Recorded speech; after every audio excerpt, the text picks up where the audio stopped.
देवादिदेवी का राट आदिम तीर्थंकर श्री आदिनाथ भगवान की।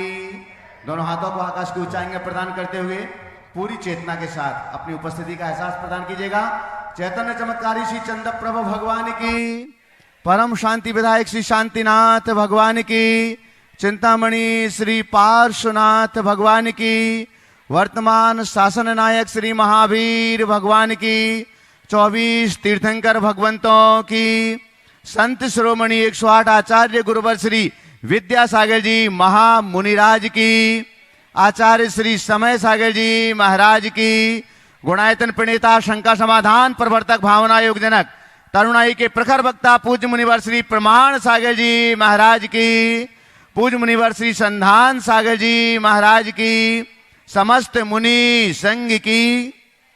आइएगा बंधु, टीवी चैनल का सबसे लोकप्रिय कार्यक्रम सायंकालीन शंका समाधान के इस दिव्य सत्र को आप सभी लोग मध्य प्रदेश की राजधानी भोपाल स्थित आचार्य श्री विद्यासागर प्रबंध विज्ञान संस्थान तथा श्री विद्या प्रमाण गुरुकुलम के दिव्य परिसर से देख और सुन रहे हैं।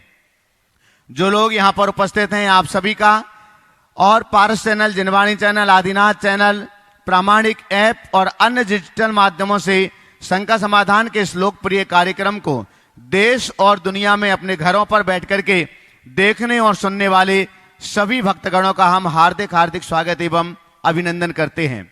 आइएगा बंधु, हम पूज्य श्री के पावन चरणारविंद में शंका समाधान के लिए प्रार्थना करें। उसके पहले महाराज श्री का मंगल आशीष ग्रहण करते हैं।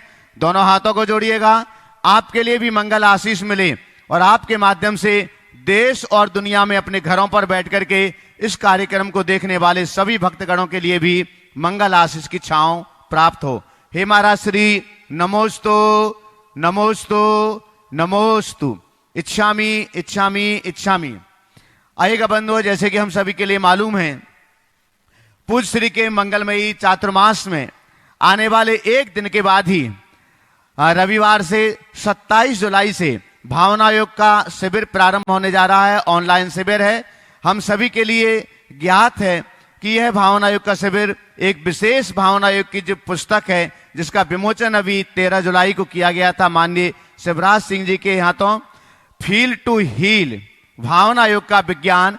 इस पुस्तक के 101 से लेकर के 13 अध्याय तक महाराज श्री भावना योग उसके ऊपर कराएंगे। आपको अन्य लोगों के सुझाव भी इसमें मिलेंगे।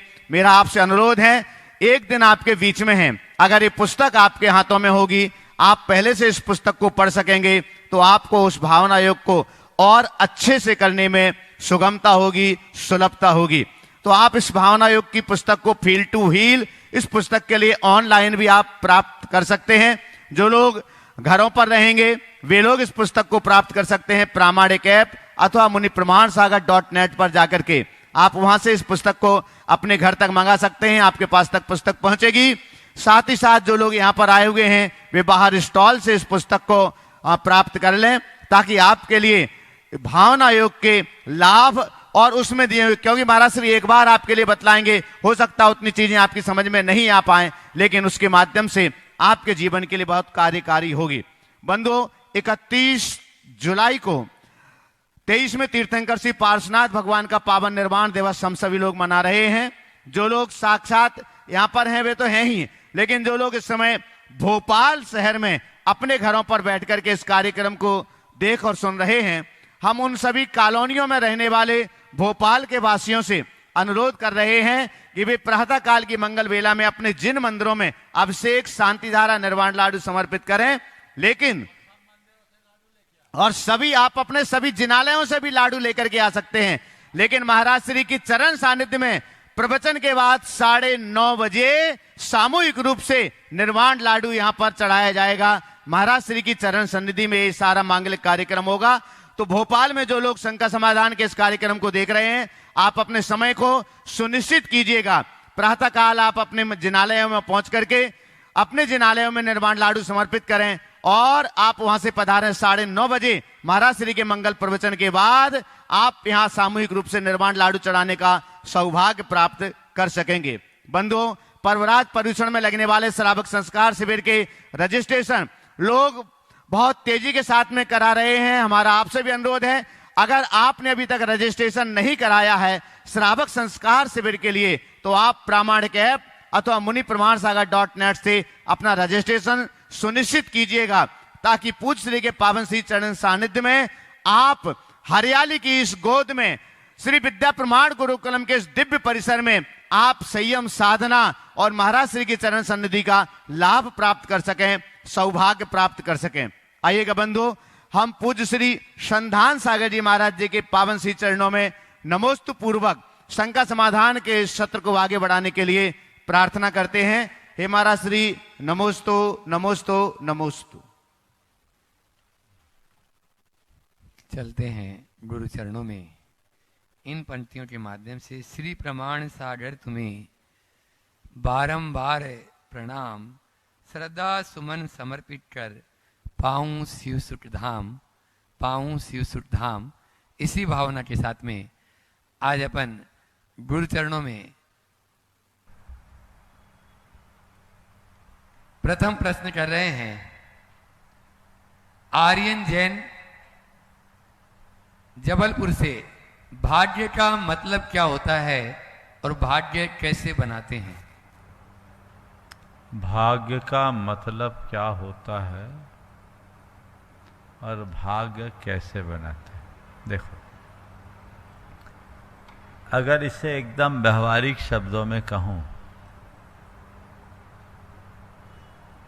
तो भाग्य कुछ नहीं, हमारी प्रवृत्तियों की छाप है। क्या बोल रहा हूं? भाग्य कुछ नहीं, हमारी प्रवृत्तियों की छाप है। मतलब हम 24 घंटे मन से, वचनों से और शरीर से प्रवृत्तियां करते हैं, और हम जैसी प्रवृत्तियां करते हैं हमारी चेतना में वैसे संस्कार जम जाते हैं, और वो ही संस्कार हमारे भाग्य का रूप लेते हैं। तो अगर मैं कहूँ तो भाग्य क्या है, तो ये हमारी प्रवृत्तियों की छाप है। जैसे संस्कार हमारी चेतना में जमते हैं, वो उभरते हैं, जो भाव बनते हैं, भाव से विचार होते हैं, विचारों से प्रवृत्तियाँ होती हैं, और प्रवृत्तियों से पुनः वे संस्कार अंतरंग में जम जाते हैं। तो मैं ये कह सकता हूँ कि हमारे भाव हमारे भाग्य के विधाता है। हम जैसे भाव करेंगे वैसा विचार, वैसी वाणी, वैसा व्यवहार, और फिर वैसे कर्म बंधेंगे तो हमारा भाग्य भी वैसा बन जाएगा। इसलिए जो अपने भाग्य को संवारना चाहते हैं वे अपने भाव को संवार लीजिए। भाव संवारो, भाग्य चमकेगा। भाव संवारो, भाग्य चमकेगा। भाव से भाग्य का निर्धारण होता है। इसलिए अपने भाव को हमेशा अच्छा बनाए। मेरी एक बड़ी प्रिय सूक्ति है, उन्नतम मानसम यस्य भाग्यम तस्य समुन्नतम। जिसका मानस अर्थात जिसकी भावधारा उन्नत होती है उसका भाग्य समुन्नत होता है। तो भाव से भाग्य बनता है, हम इस बात को ध्यान रखें।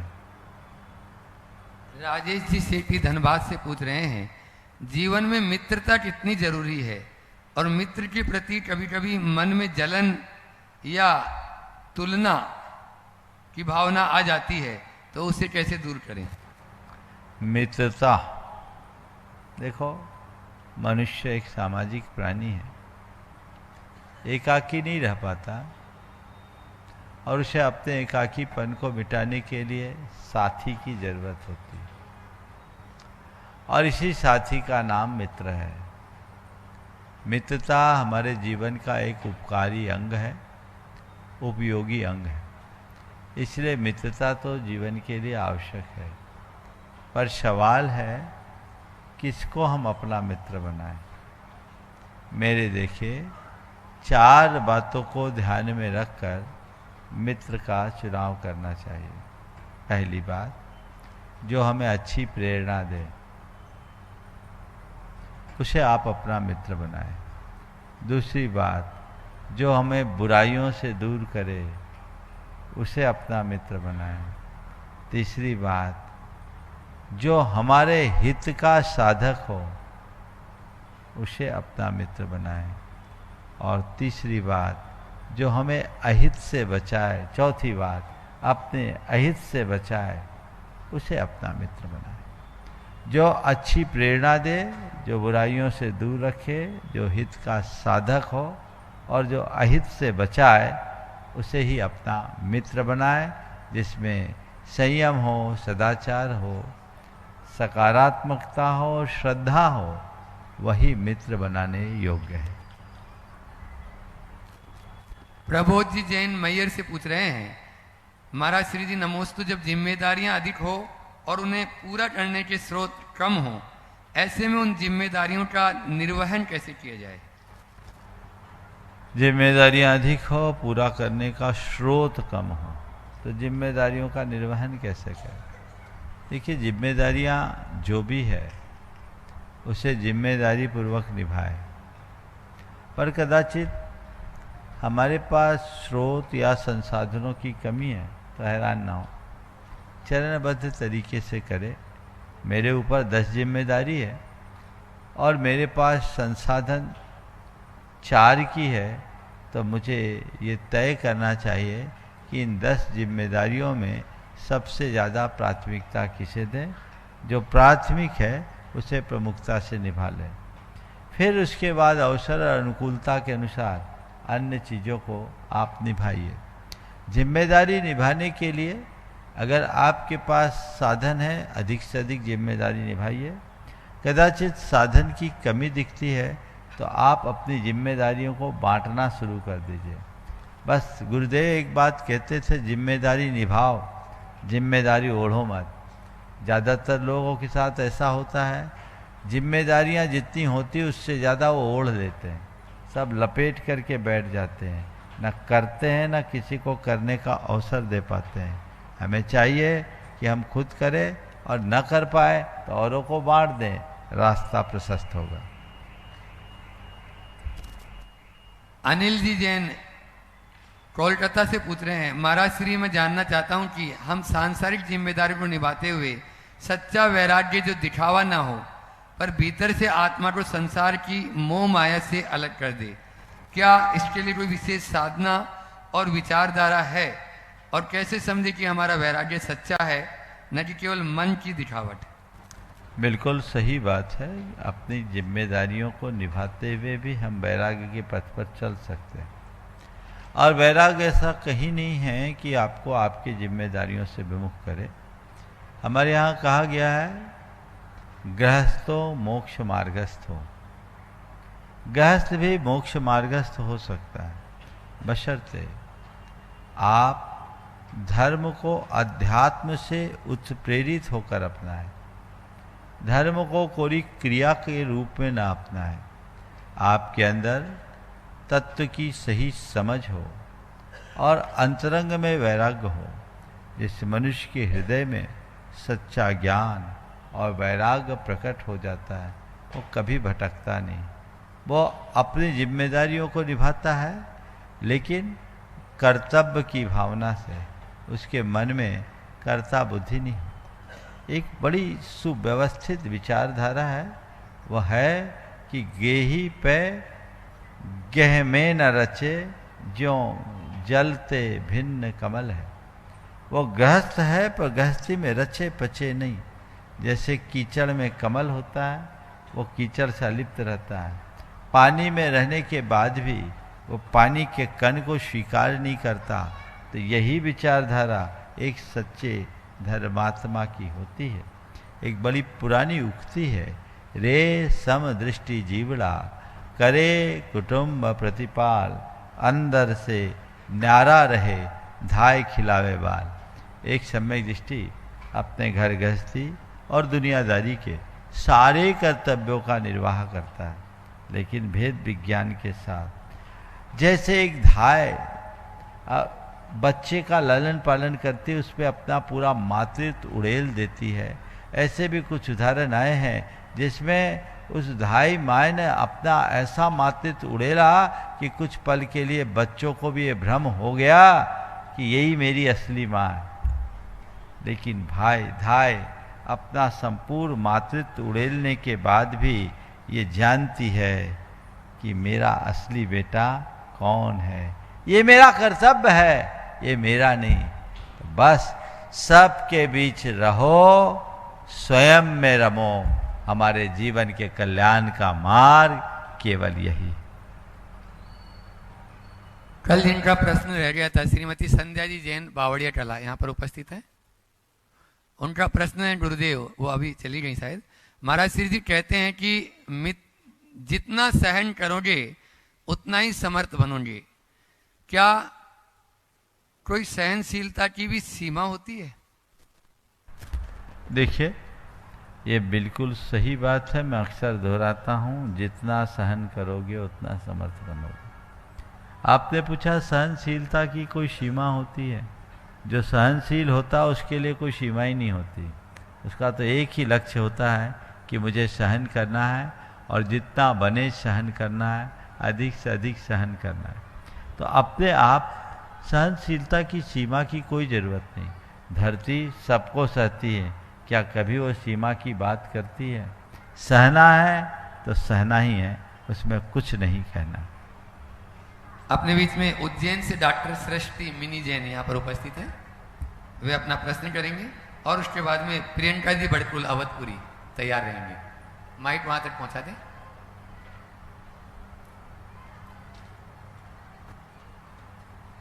प्रामाणिकता के आधार मुनि श्री 108 प्रमाण सागर जी एवं मुनि श्री 108 संतान सागर जी महाराज जी के चरणों में मेरा बारंबार नमोस्तु नमोस्तु नमोस्तु। महाराज श्री, मेरा प्रश्न ये है कि जीवन में लेट गो करने का और कूल रहने का क्या फॉर्मूला है? हर परिस्थिति में संयम कैसे धारण कर सकते हैं? बहुत अच्छा सवाल किया है। लेट गो और कूल रहने का क्या फार्मूला है? कुछ नहीं, दो बातें याद रख। पहली बात, अपने अंदर क्षमा करने की शक्ति विकसित करो, और क्षमा करने की शक्ति विकसित करने के लिए दो चीजों को अपनाना हो। पहली बात, बड़ा दिल रखना होगा, और दूसरी बात, सहनशील बनना हो। उदारता और सहिष्णुता जिस मनुष्य के हृदय में होती है, वो बड़ी सी बड़ी बात को पीने और पचाने में समर्थ हो जाता है। वही क्षमाशील बनता है, और जो क्षमाशील बनता है वही नज़रअंदाज करता है। दूसरी बात, सहनशील बनो। सहनशील बनो यानी चीज़ों को बर्दाश्त करने की क्षमता अपने भीतर विकसित करो। मुझे अधिक से अधिक चीज़ों को बर्दाश्त करना है, मुझे सहनशील बनना है। और सहनशील बनने के लिए भी व्यक्ति को सहिष्णु बनना होगा। ठीक है, चीज़ें हैं और सोच को थोड़ी सकारात्मक बनानी होगी। तो क्षमाशीलता और सहनशीलता लेट गो और चीज़ों को इग्नोर करने में समर्थ बनाती है।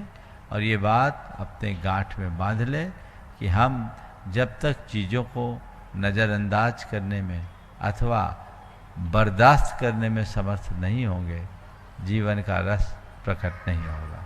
भावना योग इसका बड़ा सशक्त माध्यम है। यदि हम नियमित भावना योग करते हैं तो इसके अच्छे परिणाम सुनिश्चित तौर पर घटित हो सकते। नमोस्तु महाराज। प्रियंका जी बड़कुल अवधपुरी, और उसके बाद में तैयार रहेंगे अशोक जी कोठारी जो अपने बीच में मुंबई से गुणायतन ट्रस्टी।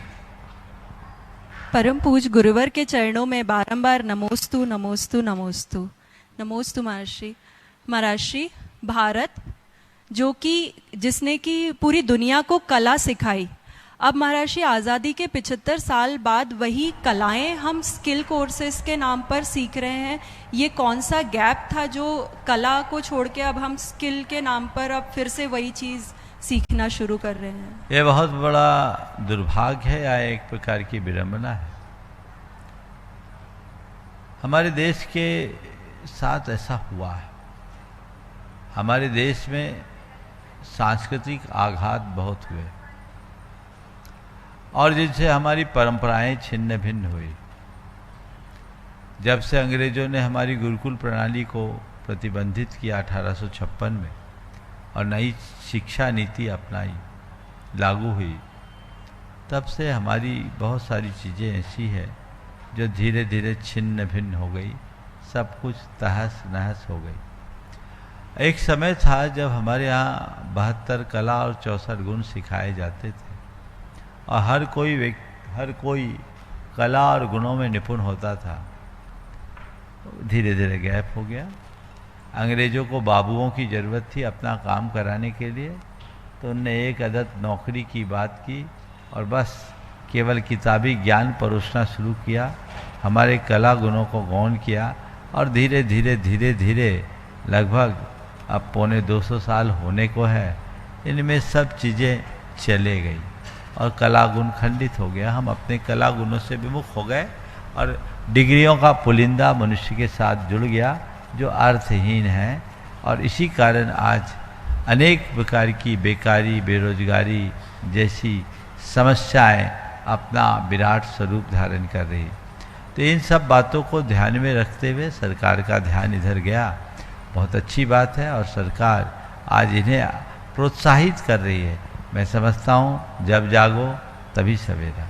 ये आज़ादी के क्षण से ही शुरू किया गया होता तो 75 वर्षों में भारत बहुत आगे बढ़ गया होता। अभी तो हम 175 वर्ष पीछे हो गए। 175 वर्षों में जितना नुकसान हुआ है, इसकी भरपाई करने के लिए हमें 25-50 वर्ष पूरी ताकत से 4 गुनी शक्ति से लगना होगा, तब कहीं होगा। और इस दौर में बड़ी चुनौतियां भी हैं, क्योंकि वर्तमान युग टेक्नोलॉजी का युग है और इस टेक्नोलॉजी के युग में कला और गुणों को गौण किया गया है, तो चीज़ें हमारे हाथ से निकल। नमस्ते महर्षि। अपने बीच में गुणायतन ट्रस्टी अशोक जी मेहता मुंबई से अपने बीच में जोरदार ताली से उनका स्वागत करें और वे अपना प्रश्न गुरु चरणों में करें। उसके बाद में मैं देख रहा हूँ आज रोबिन जी जैन के नेतृत्व में उड़ीसा से आए बहुत सारे बंधुगण यहाँ पर हैं, वे अपना प्रश्न गुरु चरणों में रखेंगे। मेरे गुरुवर के चरणों में बारंबार नमस्तु नमस्तु नमस्तु। गुरु, मेरा सुबह प्रवचन के संबंधित एक प्रश्न है। किसी व्यक्ति के प्रति अपना मन उचट हो जाता है, उस व्यक्ति को अपने मन में वापस कैसे बसाए? किसी के प्रति मन उचट जाए तो उसे वापस कैसे बचाए? कारणों को तलाशो, क्यों उचटा। जिन कारणों से मन उचटा है उन कारणों का निवारण कर लो, मन वापस लौट आएगा। सारा खेल मन का है। अगर अपने अंदर सकारात्मकता हो और थोड़ी सी आत्मीयता प्रकट हो जाए तो हम कोई भी विरासत को वापस लौटा सकते। नमस्ते गुरुदेव, नमस्ते। रोबिन जी जैन और सैपुरा वाले हमारे जो भैया प्रतीक, एक बार जोरदार ताली बजा दीजिए इन सभी भाइयों के लिए। माइक वहां तक पहुंचा दें। रोबिन भाई अपने हिसाब से प्रश्न करेंगे। हाँ। और उसके बाद में रोबिन इन्हीं लोगों से पूछवाओ तो अच्छा है। हाँ, गुरुदेव के चरणों में नमोस्तु नमोस्तु नमोस्तु। यहाँ पे उड़ीसा से सराक भाई बहन बच्चे पधारे हैं, उनके मन में कुछ प्रश्न उत्पन्न हुए थे गुरुदेव के दर्शन वंदन करने के बाद, तो मैं सीधे प्रश्न उनकी तरफ लेके जाता हूँ। उनको हिंदी भाषा कम आती है क्योंकि वो उड़िया भाषी हैं, फिर भी वो अपनी भाषा में कुछ बोल करके प्रश्न पूछेंगे। ये हमारे पाठशाला के टीचर हैं जो वहाँ पे पढ़ाते हैं बच्चों को, तो वो ये अपना प्रश्न करेंगे। नमस्ते महाराज श्री। हम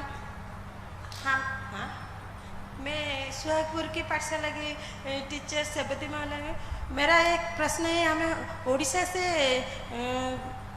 उड़ीसा की सराक भाई बहन आ रही है। हमारे मन में एक प्रश्न निकल रही है कि हमारे पूर्वज जो महाराज खारबड़, उनके टाइम में तो जैन धर्म का अच्छी व्यवस्था थी, वो बहुत सारे चल रहे थे, जैन धर्म की प्रचार थी। अभी और हमारी आने वाली पीढ़ी की बच्चों लोग कैसे जैन धर्म आगे लेकर और उनको अधिक से जानकारी मिलेगा कैसे? बहुत अच्छी बात है। सबसे पहले तो मैं चाहूँगा इन लोगों का एक बार जोरदार करतल ध्वनि करें। रॉबिन भाई अपनी पूरी टीम के साथ में प्रतीक है ना, पूरी टीम आज बहुत अच्छा काम उड़ीसा में कर रही है। गुणायतन के माध्यम से ये कार्य वहाँ पर सुचारू चल रहा है और आज ये लोग आए, वहाँ अनेक पाठशालाएं चल रही है और ये कार्यक्रम चल रहा है। मुझे बहुत प्रसन्नता है जब आप लोगों के मुख से ऐसा सवाल आया कि हम अपने आने वाली पीढ़ी में जैन धर्म के संस्कार को कैसे आगे बढ़ाएं। इसके लिए हमें कुछ नहीं करना है, हमें अपने पीढ़ियों को अपना इतिहास पढ़ाना है। उड़ीसा में जैन धर्म का इतिहास बड़ा गौरवपूर्ण रहा है। उड़ीसा कोई सामान्य धरती नहीं रही।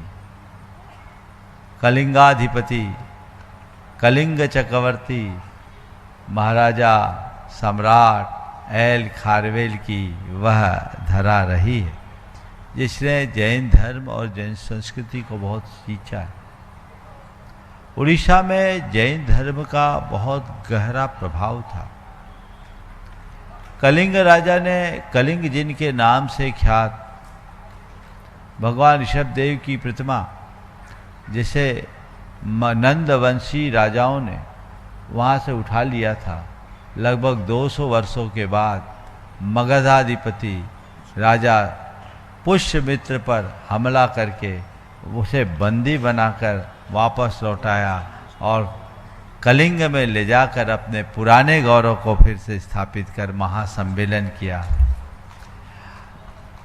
डॉक्टर नीलकंठ साहू, एक उनकी कृति है उड़ीसा में जैन धर्म, ये पुस्तक मंगानी चाहिए, उसकी उड़िया में अनुवाद करना चाहिए। उसमें उन्होंने उड़ीसा के जैन इतिहास का बहुत विस्तार से वर्णन किया है और यहाँ तक लिखा है कि 8वीं शताब्दी तक उड़ीसा में जैन धर्म राष्ट्र धर्म के रूप में आदृत था।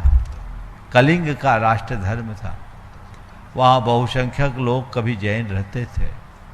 बाद में आपसी संघर्ष, सांप्रदायिक हमले, जाति और धार्मिक उन्माद और युद्धों के कारण बहुत सारा परिवर्तन हुआ। जैन धर्म का ह्रास होना शुरू हुआ और आज बहुत थोड़े लोग वहाँ जैन धर्म के रूप में हैं। आप सब लोग सराख, रंगूनी जाति, सराक जाति, ये आज विशुद्ध शाकाहारी जाति। सराक शब्द तो संस्कृत के शब्द श्रावक का अपभ्रष्ट रूप है। श्रावक का मतलब होता है व्रती जैन गृहस्थ। जो 5 व्रतों का पालन करने वाले गृहस्थ होते थे उन्हें श्रावक कहा जाता, और 5 महाव्रतों का पालन करने वाले साधु होते वो श्रमण कहलाते। हम लोग श्रमण, आप लोग श्रावक। श्रावक शब्द जैन परंपरा का एक विशिष्ट शब्द है और वो श्रावक ही अपभ्रष्ट होकर सराक बन गया। आज भी झारखंड, बंगाल और उड़ीसा में आप लोगों की जो संख्या है उसी संस्कृति को दर्शा रही है। आज आप लोग यहाँ आए हैं, बहुत अच्छी बात है। अपनी भावनाओं को ऐसी जगाएं और अपना इतिहास जानें, इतिहास को पहचानें। हम इतिहास को अगर ठीक तरीके से समझेंगे और समझाएंगे तो लोगों के अंदर धर्म और संस्कृति के प्रति न केवल लगाव प्रकट होगा अपितु उनके हृदय में सच्ची श्रद्धा और समझ भी विकसित होगी। तभी ये संस्कार आगे प्रवाहित हो पाए। महाराज श्री, पाठशाला के बच्चे हैं, उनके मन में भी एक प्रश्न था, आपकी आज्ञा हो तो। जरूर जरूर, आज 4-5 के लिए अवसर है दो। नमस्ते महाराज श्री, हम उड़ीसा से आए हैं।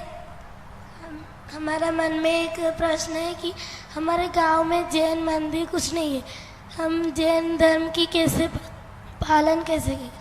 बहुत अच्छा। अभी पाठशाला में जो आप लोगों को पढ़ाया जा रहा है वो पढ़ो और रोज भावना भाव कि हमारे यहाँ मंदिर बने। बहुत जल्दी मंदिर बन जाएगा, है ना।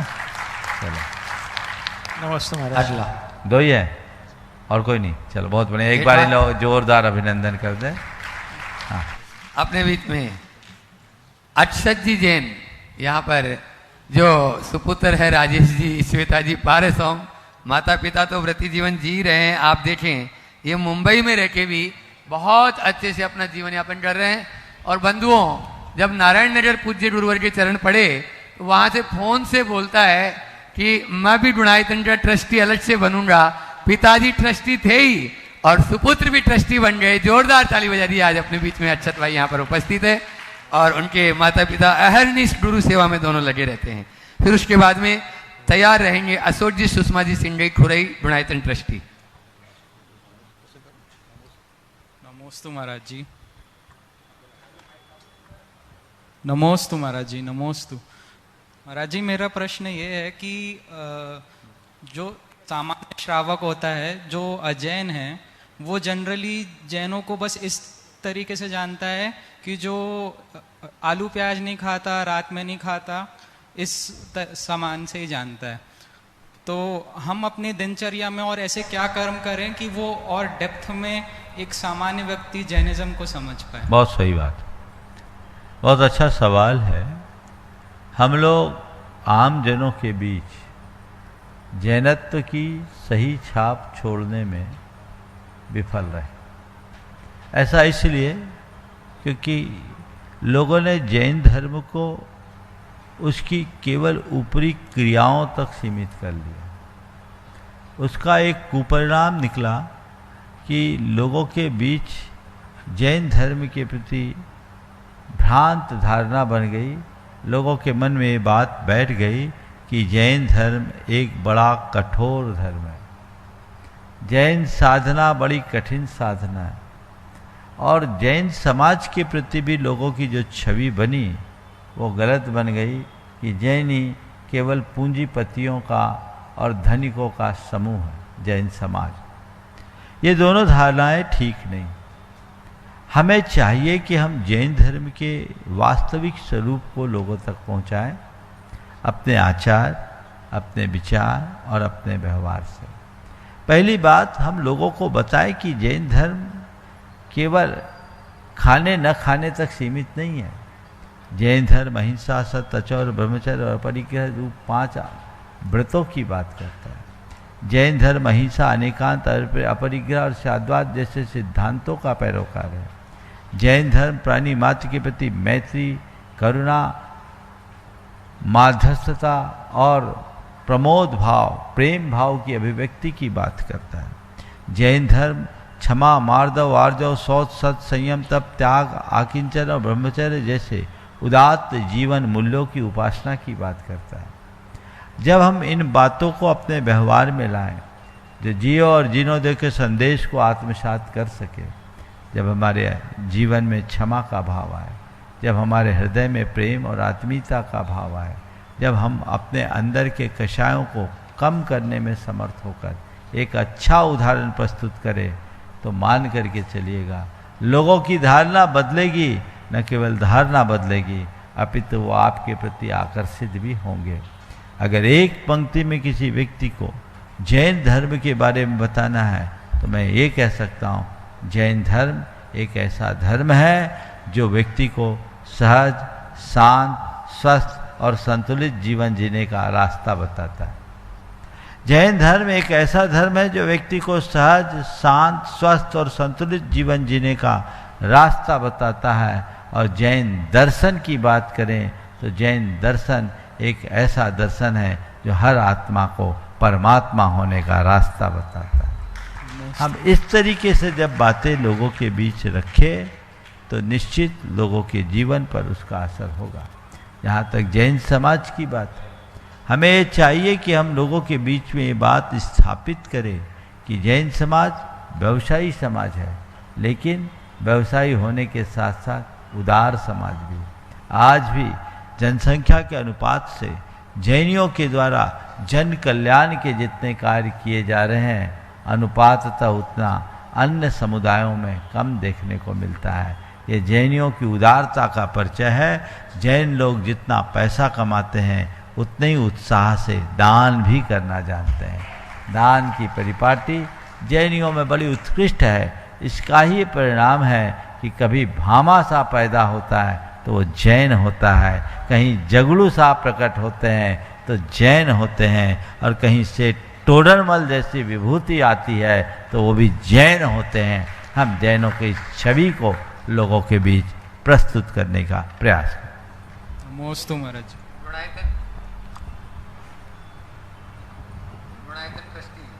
अशोक सुषमा जी सिंगई खुरई से अपने बीच में वो अपना प्रश्न करें, और उसके बाद में जो कल गुरुकुल गौरव से भी जुड़े और गुणायतन ट्रस्टी तो हैं ही, ऐसे सुकृति जी जैन मैं देख रहा हूँ यहाँ पर कटनी से अपने बीच में पूर्व विधायक, और उन्हीं के साथ में अलीगढ़ उत्तर प्रदेश से सारिका जी जैन यहाँ पर उपस्थित हैं, तो तैयार रहेंगे। दोनों महाराज श्री को नमोस्तु, छिलक जी को इच्छामी। महाराज श्री एक भजन है, गर्वो मत कीमत घट जाएगी, अर्थात गर्व करना अच्छा नहीं है, लेकिन इसी का एक पर्यायवाची शब्द अभिमान है, जो किन्हीं अर्थों में अच्छा है जैसे स्वाभिमान, और किन्हीं अर्थों में अच्छा नहीं है जैसे पुरुष, अभिमानी पुरुष। महाराज श्री मेरा निवेदन है कि गर्व, अभिमान और घमंड को परिभाषित करने की कृपा करें। देखिए, अभिमान और घमंड तो एक दूसरे के पर्याय हैं, लेकिन हाँ, अभिमान और स्वाभिमान में बारीक अंतर। अपने श्रेष्ठता का मान करना अभिमान है, अपनी श्रेष्ठता को प्रकट करना अभिमान है, और अपनी गरिमा को बचाए रखना स्वाभिमान। नमोस्तु महाराज, नमोस्तु। पूर्व विधायक कटनी से सुकृति जैन, और उसके बाद में सारिका जी अलीगढ़ उत्तर प्रदेश से अपने बीच में वे तैयार रहेंगे। परम पूज्य प्रमाण सागर महाराज जी के चरणों में सत्संग बंधन। परम पूज्य संतान सागर जी महाराज जी के चरणों में सत्संग बंधन। परम पूज्य समस्त क्षुल्लकों ऐलकों जी के चरणों में इच्छामी। महाराज जी, आज जो वर्तमान में जैन धर्म का विस्तार हुआ है, शांति सागर जी महाराज जी के बाद में जो लुप्त प्राय अवस्था थी, उसके उपरांत निरंतर विद्यासागर जी आप के आने के उपरांत जैन धर्म का जैनेतर में भी बहुत प्रभाव बढ़ा है। इसमें कहीं कोई कमी नहीं है, और लोग जैन लोगों के प्रति सम्मान का भाव रखते हैं, और इतना विश्वास रखते हैं कि यदि इनके दुकान से हमने कोई वस्तु ली है तो उसमें मिलावट तो नहीं होगी। इतना भरोसा हमने प्राप्त किया है, संचित किया है। यह जैन दर्शन का और जैन का श्रावक का जो कर्म है, उसके आधार पर ये हमें सम्मान प्राप्त हुआ है। महाराज जी, जिस धर्म का अतीत सुंदर हो, उसका भविष्य भी सुंदर होता है। जैन धर्म का अतीत बहुत सुंदर रहा, सनातन धर्म के पूर्व से जैन धर्म रहा, और उसके उपरांत निरंतर ऊपर नीचे होते हुए आज एक उच्च शिखर पर पहुंचा है। महाराज जी, कल जैन इतिहास, संस्कृति और पुरातत्व संघ के द्वारा इसी मंच पर एक अखिल भारतीय स्तर का सम्मेलन रखा गया है।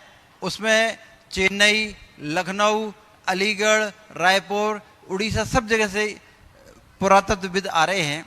महाराज जी, एक संदेश सारे लोगों को जाना चाहिए जो उपस्थित नहीं हो पाएंगे, कि जैन धर्म का वह पुराना गौरव प्राप्त करने के लिए हमें किस मार्ग पर चलना चाहिए। सबसे पहले तो मैं कहूँगा, एक बार सुकृति भाई के इस प्रयास का जोरदार अभिनंदन करें। बहुत अच्छा लगा मुझे ये सुनकर कि राजनीति से विराम लेकर ये धर्म की प्रभावना के क्षेत्र में आगे बढ़े हैं, और इन्होंने एक अपनी संस्था बनाई। उसी संस्था के बैनर तले कल अखिल भारतीय एक संगोष्ठी का आयोजन यहाँ है। बंधुओं, अभी थोड़ी देर पहले मैंने कहा था कि अपनी श्रद्धा को वही जीवंत रख सकते हैं जिन्हें अपने इतिहास का ज्ञान होता है। इतिहास को जाने बिना अपनी श्रद्धा को जीवित नहीं रख सकते। इसलिए अपने अतीत को पहचानो, अपने इतिहास को जानो। जो अपने इतिहास से प्रेरणा लेते हैं वही नया इतिहास बना पाते हैं। हम अतीत से प्रेरणा लें, नव संकल्पों से अपने आप को भरे, ताकि नव इतिहास का सृजन किया जा सके। आपने जो कल ये प्रयास रखा है, सुनिश्चित तौर पर वो बहुत अनुकरणीय प्रयास है। कितने बजे से कल?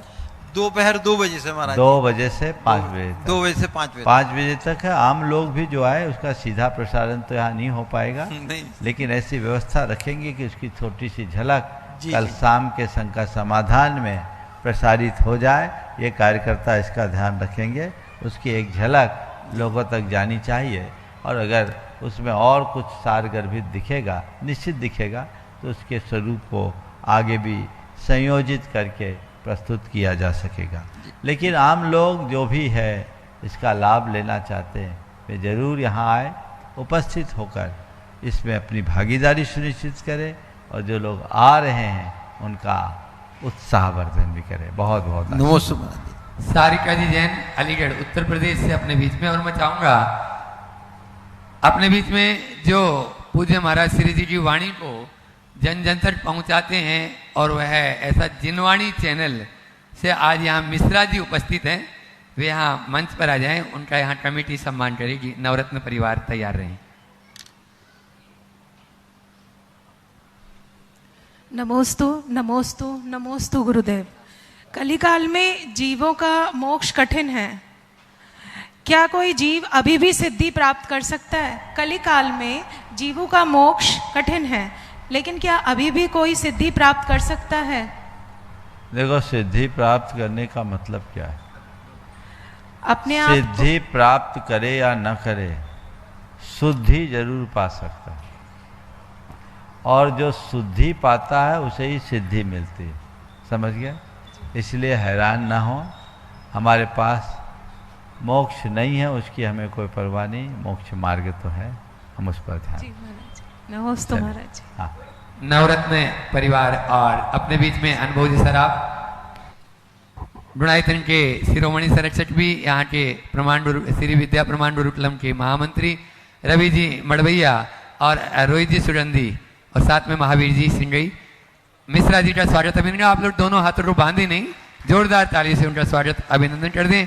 और मैं चाहूँगा आगे अशोक भैया जी के माइल पहुँचे उससे पूर्व शुल्लक आदर सागर जी महाराज जी वे अपना प्रश्न के द्वारा आप सबको अनुग्रहित करें। शुल्लक आदर सागर जी महाराज जी।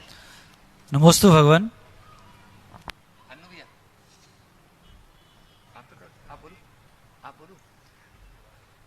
महाराज जी, जैन दर्शन में अनेकांत का सिद्धांत है। यह सिद्धांत किस प्रकार जो वर्तमान में वैश्विक स्थल पर जो हिंसा का तांडव मचा है और कई समस्याएं हैं, उसको कैसे समाधान कर सकता है, इस विषय में कृपया प्रकाश डालें। नमोस्तु भगवान।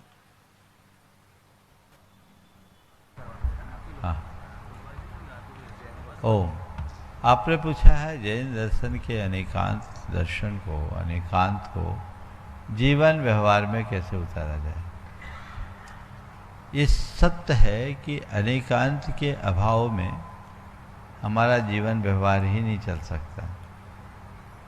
शास्त्रों में ऐसा लिखा है, जैन बिना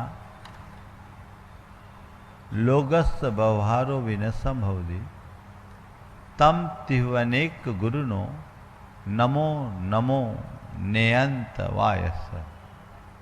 जिसके अभाव में लोक का व्यवहार भी असंभव है, उस तीन लोक के एकमात्र गुरु अनेकांतवाद को मेरा नमस्कार हो। तो अनेकांतवाद तीन लोक के गुरु की तरह, उसके अभाव में हमारा व्यवहार भी नहीं चल सकता। अनेकांत का मतलब क्या है? अत्यंत व्यवहारिक शब्दों में कहें तो अनेकांत और उसका उल्टा एकांत। अनेकांत यानी भी और एकांत यानी ही। जहाँ केवल अपनी बात पर अड़ने की बात हो वो एकांत है, और जहाँ सामने वाले का आदर और सत्कार हो उसका नाम अनेकांत।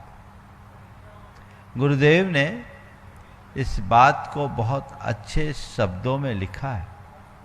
ही से भी की ओर ही बढ़े सभी हम लोग, छह के आगे तीन हो विश्व शांति का योग। ही से भी की ओर बढ़ो और छह के आगे तीन लगाओ। छह के आगे तीन लगाने में 63 बनता है और उसमें क्या रूप बनता है, 6 3 को गले लगाना चाहता है और 3 6 से गला मिलना चाहता है, दोनों एक दूसरे से जग जाते। इससे उलट भी है जो 36 है, 3 6 को पीठ दिखाता है और 6 3 को पीठ दिखाता है, इसलिए ये 36 का आंकड़ा बन जाता है। हम 36 का आंकड़ा बनाने की जगह 63 का संबंध बनाए, एक दूसरे का आदर, एक दूसरे का बहुमान, यदि ये हमारे ध्यान में हो तो हमारे जीवन का पथ प्रशस्त होगा और हम अपने जीवन को बेहतर बना सकेंगे। आपके और प्रश्न आए उससे पूर्व अशोक भैया जी।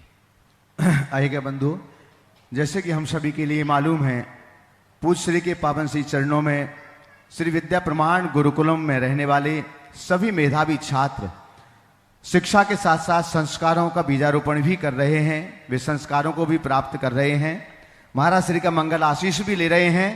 और गुरुकुलम से जुड़ने के लिए देश और दुनिया के लोग तो जुड़ते ही जुड़ते हैं, जो लोग ऑनलाइन सुनते हैं वे ऑनलाइन भी जुड़ते हैं, और इस समय भी जो लोग चैनल के माध्यम से ऑनलाइन शंका समाधान के कार्यक्रम को अपने घरों से देख रहे हैं, आप भी गुरुकुलम से जुड़ सकते हैं। उन नौनिहाल बच्चों के भविष्य को उन्नत बनाने के लिए गुरुकुल गौरव के रूप में आप 11 लाख रुपए की राशि से जुड़ सकते हैं, गुरुकुल नायक के रूप में आप 5 लाख रुपए की राशि से जुड़ सकते हैं, विद्या विभूति के रूप में आप 2,51,000 रुपए की राशि से जुड़ सकते हैं, और गुरुकुल मित्र के रूप में आप 1,21,000 रुपए की राशि से जुड़ सकते हैं। जो लोग यहाँ बैठे हैं वे भी संकल्प पत्र भर करके आप गुरुकुलम के शिक्षा और संस्कार के महायज्ञ में अपनी संपत्ति की समिधा आहुति डाल सकते हैं। आज भोपाल नारायण नगर से गुरुकुल मित्र के रूप में 1,21,000 रुपए की राशि प्रदान करके जुड़ रहे हैं। मैं बहुत सम्मान से उन्हें इस मंच पर आमंत्रित कर रहा हूं।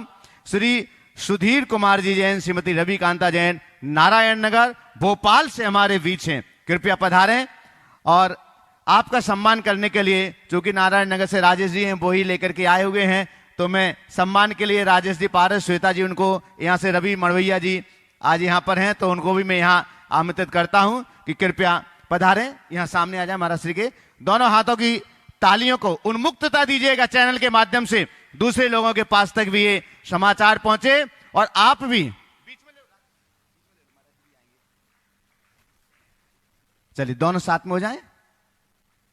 हाँ, आप अच्छा, बहुत सुंदर। नारायण नगर मंदिर के उपाध्यक्ष श्री सुधीर कुमार जी जैन, और आज गुरुकुलम से जुड़ने का इन्होंने ये सौभाग्य प्राप्त किया है। तो आप गुरुकुल मित्र और चाहे तो गुरुकुल प्रेमी के रूप में भी आप 51,000 रुपए की राशि से जुड़ सकते हैं। ये सौभाग्य आपके हाथों में।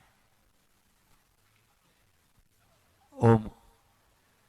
नवरत्न परिवार से रोहित जी सुगंधी यहाँ पर उपस्थित हैं, और मैं चाहूंगा पूरी गुरुकुल की टीम भी उनके साथ में हो जाए। रचना जी पारट जो अहरनिश लगी रहती है, हाँ, वे भी आ जाएं। और अनुभव जी, रवि जी मड़वैया जी, पूरी टीम के साथ। नमोस्तु गुरुवर, नमोस्तु गुरुवर, नमोस्तु गुरुवर। गुरुवर, प्रश्न तो नहीं है, एक दुखद प्रसंग कल सामने आया था, जिसके अंतर्गत हमारे गुणायतन परिवार के शिरोमणि संरक्षक भाई नरेंद्र टोंगिया, उनकी और वर्तमान में प्रांतीय अध्यक्ष भी हैं, उनके ससुर जी प्रतिभा भाभी के पिताजी श्री दीपचंद जी जैन भिलाई में निवासरत थे। उनका कल एकाएक हृदय गति रुकने से देवलोक गमन हो गया, कि कल शाम की सूचना है। कल उनका स्वास्थ्य भी ठीक था, और एक अच्छी बात पता चली कि कल ही उनने भिलाई में विराजित माता जी को आहारचर्या का भी उनको लाभ मिला था। कल दिन में स्वस्थ थे, लेकिन अचानक से कल शाम को कुछ हृदय गति रुकी और उनका देवलोक गमन हुआ।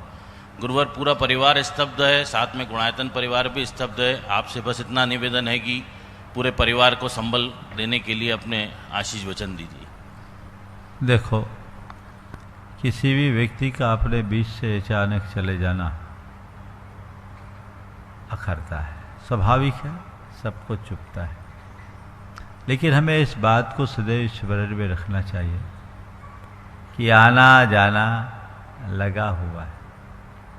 हम लोग तो उस परंपरा में पले बढ़े लोग हैं जहाँ हमें बचपन से सीख दी गई है, राजा राणा छत्रपति हाथिन के अशवार, मरना सबको एक दिन अपनी अपनी बार। एक दिन सबको जाना है, कब किसकी बारी आ जाए इसका कोई भरोसा नहीं। कोई चला जाता है तब हमें लगता है अरे वो हमारे बीच से चला गया। अरे भाई, वो जब आया था तभी तय हो गया था कि उसको जाना है, लेकिन हम भूल जाते हैं। सच्चाई ये है कि हमारे जन्म के दिन ही हमारी मृत्यु की तारीख निश्चित हो जाती है, बस केवल घोषणा नहीं होते। तो इस सत्य को हम स्वीकार करें और जीवन को तत्व ज्ञान से जोड़ करके चले। भाई नरेंद्र, जो बहुत समर्पित और एक निष्ठावान समाज सेवक और कार्यकर्ता है, निश्चित उस परिवार में इस तरह का आघात पूरे परिवार को विचलित कर रहा होगा। लेकिन मैं पूरे परिवार से ये कहता हूँ कि ऐसी घड़ी में धैर्य धारण करें, संयम का परिचय दें और विवेक का आलम्बन लें। शास्त्रकार कहते विपत्ति धैर्य मथा भुदये क्षमा। विपत्ति में धैर्य ही हमारा सबसे बड़ा आलम्बन है। ऐसी घटनाओं से सीख ले। व्यक्ति चला गया, इसका दुख मनाने की जगह जाते जाते अच्छा काम करके गया, इसकी खुशी मनाए। ये बात सोचे कि अगर गया है तो अच्छा काम करके गया है। ये सोच यदि हमारे मन में होगी तो जीवन अच्छा बनेगा, बेहतर बनेगा। मेरा पूरे परिवार को आशीर्वाद है, नरेंद्र, उनकी धर्मपत्नी और उनके पूरे परिवार को, कि इस घड़ी में धैर्य से काम ले, संयम से काम ले, समझदारी से काम ले। और मैं समझता हूँ ऐसी आत्मा जहाँ भी गई हो, अच्छी जगह गई, अच्छे से रहेगी। ये प्रयास आप सबको करना है बंधुओं। आने वाले 31 तारीख को पार्श्वनाथ भगवान का निर्वाण महामहोत्सव है। आप सब लोग, पूरे भोपाल वालों को कहूँगा, अपने अपने मंदिरों के कार्यक्रम को आप 8:30 बजे तक संपन्न कर लें और उसके बाद हर मंदिर वाले अपने अपने लाडू सजाकर यहाँ लाए और पार्श्वनाथ भगवान के दरबार में सामूहिक लाडू चढ़ाया जाए। ये संदेश आप लोग अलग अलग से भी दे दें। हर मंदिर के लोग समूह से यहाँ आए और यहाँ का कार्यक्रम 9:30 बजे के बाद लाडू चढ़ेगा और भव्याति भव्य तरीके से चढ़े। आप लोग अपने कार्यक्रम को थोड़ा समय पर सुनिश्चित कर लें तो ये बड़ा आनंद आएगा। पार्श्वनाथ भगवान यहाँ के मूल नायक भी हैं, इसलिए आप पूरे भोपाल को मैं कहूँगा, भैया जी का कहना भेल क्षेत्र को, तो भेल क्षेत्र तो आएगा ही आएगा, उसमें कोई संशय नहीं, उनकी तैयारी भी है। लेकिन सभी मंदिरों को ये सूचना दे दी जानी चाहिए ताकि इसका लाभ ले। और आने वाले 27 तारीख से जो भावना योग का कार्यक्रम यहाँ है, उससे भी आप लोग प्रत्यक्ष आकर लाभान्वित हों। तो भावना योग के इस शिविर से आप अपने जीवन में बड़ा परिवर्तन कर सकते हैं। और श्रावक संस्कार शिविर दशरक्षण में आपकी शुद्धि और विशुद्धि का आधार बनेगा। आप 10 दिन तक लगातार भावना योग के साथ पूरे जीवन को, पूरे दिन को शुद्धि और विशुद्धि के साथ अच्छे से संपन्न कर सकेंगे। आप सब उसका लाभ लें और अपने जीवन को कृतार्थ करें। इसी भाव के साथ यहीं पर विराम। बोलिए अहिंसा परमो धर्म की।